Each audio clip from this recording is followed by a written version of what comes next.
Hey guys, I'm going to talk to you today about providing students with feedback and feedback to the extent that we can get students on a winning streak. That's the ultimate goal of learning, is that students not only master our content but increase their belief in their ability to learn and be an effective learner. So today is about getting students on winning streaks, and I am using research from Susan Brookhardt's How to Give Effective Feedback to Your Students. And we're going to specifically talk about Chapter 5, how to help students use feedback. So it's really important to understand that you have to model how to use feedback for students. Using feedback, in fact, that students get from teachers does not come naturally. The key is that students not only get feedback from us, but that they also engage in a lot of self-assessment, and that ultimately students are doing a lot of comparing their work to what you have clearly shown is an explanation of what quality work would look like at various levels. And we oftentimes are doing that in a self-assessment rubric. So it's really a good idea to show preliminary work that includes teacher feedback. This is again about providing some success criteria, but an activity you could do is give students an assignment that includes teacher feedback followed by the end product, right? So you're giving them the assignment that had the feedback and then what the student did at the end, and you have students analyze and discuss how the feedback led to improvement, specifically having them determine what in the feedback that was provided on the original assignment did the student take and use to make changes to their final product. And the more you do that, the more likely students see the connection between the feedback you're giving them and the actual action they need to take to change whatever it is that feedback told them to change. I really, in my classroom, tried to model open criticism, that mistakes and errors that I was giving feedback on were really just part of the learning cycle, that mistakes and errors are opportunities to learn. And in fact, I said all the time, mistakes don't become failures until we refuse to fix them. It's okay where you're at, but it's not okay to stay there. The idea being, students needed to feel okay with the work that they were completing, but not so comfortable with it that they weren't willing to go back and continue to make improvements. And I needed to not only give them feedback to do it, I needed to give them time to do it. I needed to give them opportunities to make revisions. A lot of times it was really important when students made changes to feedback that I gave them to publicly celebrate it, to make it very clear, this is what I told Johnny to do, and this is what Johnny did as a result, and to show the difference between the original work, what the feedback was, and what the end product became. Again, helping students get on winning streaks, helping students see they can do more with the feedback you're giving them. You know, I talk a lot about self-assessment. It is a super important component to teaching and learning. It is actually among John Hattie's highest, most effective things teachers can do to increase learning, but it needs to be taught. So it's not just self-assessment, peer assessment skills are also needing to be taught. Both are best taught in context, and what I mean by that is as you have students engage in peer or self-assessment, you are also teaching them the skills of how to engage in that in the most effective way. So, self-assessment, as we know, increases students' interest in feedback primarily because it is theirs. They are the ones that are identifying based on the work they completed and in comparing it to clearly articulated success criteria, what it is about their work that they would need to improve. It's really motivating when it's them that is giving themselves the feedback. And when we talk about the main event of school, The whole idea is that eventually students are going to continuously be able to self-regulate and self-direct their own learning. Using and teaching the self-assessment skills really develops that idea of students being their own directed learners. So we need to help them practice how to monitor, how to evaluate, and how to make plans about their learning in relation to a target. It's why teacher clarity and the idea that this is what you're learning, this is what success looks like, you've completed this assignment thus far, here's a rubric to compare what you've done to where success was originally determined, and to get kids to kind of have an idea of where they are related to what you hoped, where you hoped they would be, given the rubric.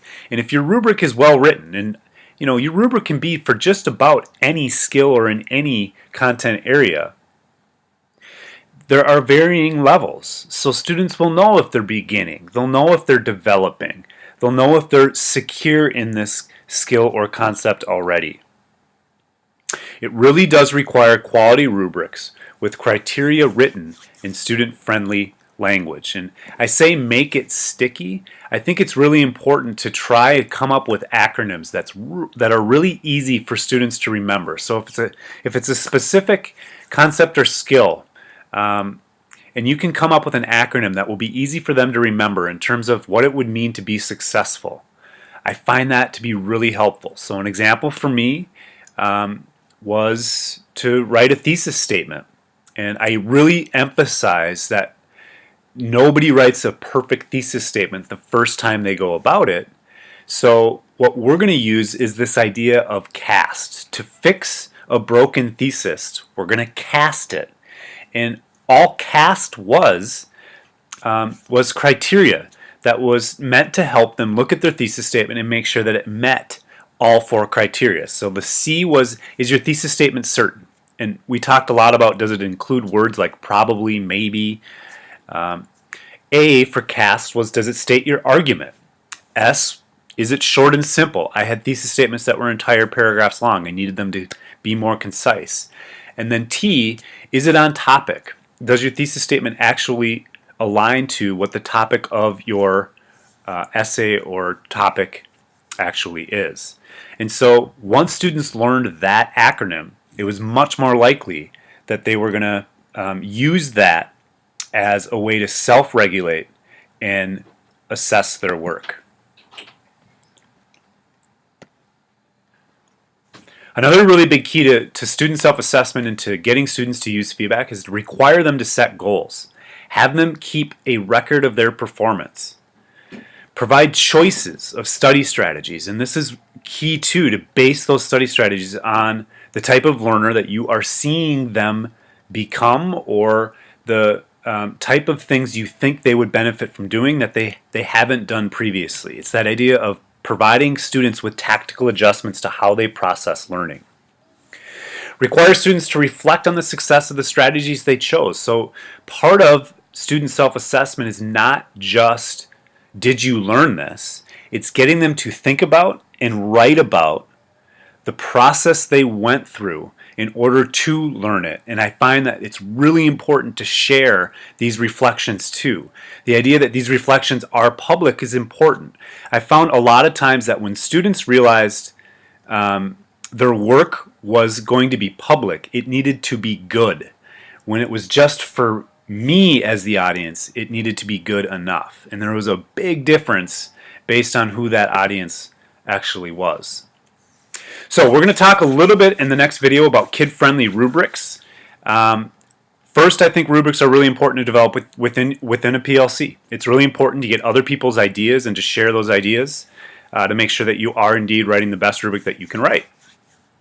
Ensure it's appropriate for the goals of the assignment and aligned with well-articulated learning outcomes. So make sure what it is you intend for students to learn is clearly articulated in the rubric, and that you have the success criteria laid out in such a way that they will understand it. Effective rubrics can help students view teacher feedback as a comparison of their work with the criteria. I can't emphasize that enough. It's really important that students are comparing what they did to a description of success criteria in a way that they can really understand. A major component that I think is important for students to understand in regards to feedback is to view tests differently, to flip testing on its head and to say that tests are not a final word on learning, that they're actually information, both for me as the teacher and for you as the learner, to just take inventory of where you're at. And again, where you're at is okay. It's okay where you're at. It's not okay to stay there. So get them to think differently about taking a test. It's not so high stakes that it's the end-all be-all for their learning. And then embed opportunities within a test for students to reflect on why they answered the way they did. I really like that idea of having them, in addition to submitting their answer, determine whether they're certain, unsure, or guessing as part of that answer as well. And then survey students after the test or after they receive the results. See what they're thinking. Share results of the survey anonymously. Most students can identify when they made a marking error or a careless mistake and can distinguish that from a true error in understanding. And I think it's key for other students to see that everybody makes these kinds of errors, or that everybody makes a mistake in understanding or in recall or in thinking critically about something, that there is some conformity in terms of how students show what they know, and that not everybody's perfect, because again, we're talking about the mindset and how important it is that students realize intelligence is not fixed. So lastly, teaching peer assessment skills. Make sure you establish some ground rules. It's really important that students work together, that they collaborate and partner. I think it's important that you provide some role play peer editing in front of the class. Help students understand what this is like. If you don't, I do feel like you will find that this isn't a great use of your time in class. And I fear when we start making that realization that we're not going to continue to do this. But I think it's really important when you see peer evaluation, peer assessment done well, you'll find that students are talking about learning in language that they own and clearly understand. And that's ultimately the goal of getting them to talk and discuss their work together. So here are some ground rules. Read your peers' work carefully, compare the work with the rubric, talk about the work, not the person, and don't judge. This is really important. Describe what you think is good about the work. I use 2 stars and a wish. I think it's a really easy thing. 2 things I like about the assignment, 1 thing I wish was done differently or better. Then make specific suggestions. Write down specific suggestions for the producer of that assignment. And then I always say, tell what you think, and then ask what the author thinks, what the actual person who gave the assignment or completed the assignment thinks.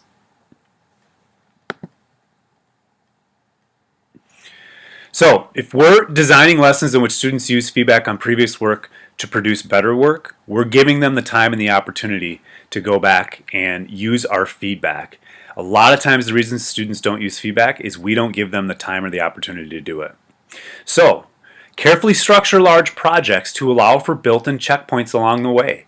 Give students ample opportunity to conference with you, to process and use the written feedback you're giving them, as well as the peer feedback that they're getting. We're going to skip this. Thank you for listening to Putting Students on a Winning Streak.